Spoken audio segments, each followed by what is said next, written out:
And that brings me nicely onto festival lineups and gender representation at music festivals. This is something we've covered rather a lot in Music News over the last couple of years. I don't know if you remember talk of the F list. This was created by equality campaigner Vic Bain. It's a directory of female composers, songwriters and bands in all genres of music. And the aim with this was not only to champion equality, but to provide a resource for bookers and promoters to use to actively achieve more balanced lineups. And the F list has been relaunched as a fully searchable not-for-profit website. Sitar player Anushka Shankar is the inaugural president of the enterprise. And so let's hear from Vic Bain and Anushka Shankar speaking on the Today programme on BBC Radio 4. The problem for women in the UK music industry is they are still in the minority when it comes to professional work. Only 14% of those signed to music publishing companies are women.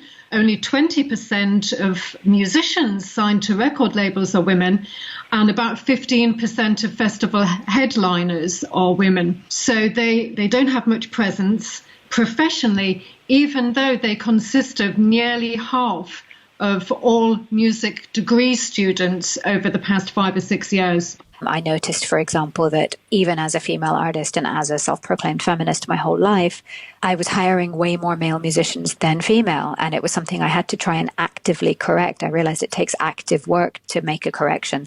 I don't know if I can answer why it's that way about music specifically, other than that music is emblematic of society as a whole, and so it has historically been that way, and women have been underrepresented historically, and so there is a need to actively correct that. And I remember there was a moment, I think it was 3-4 years ago, 2017, when there was really a lot of furor around the underrepresentation of women in festivals. Since then, that created the push and the support so that people started trying to correct it.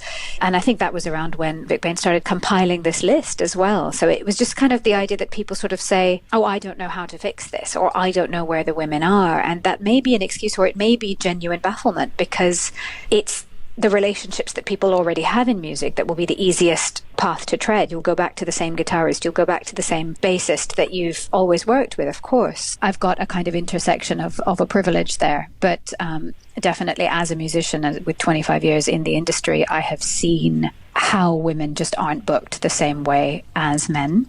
Yeah, it's a very interesting point, isn't it? Progress is happening now.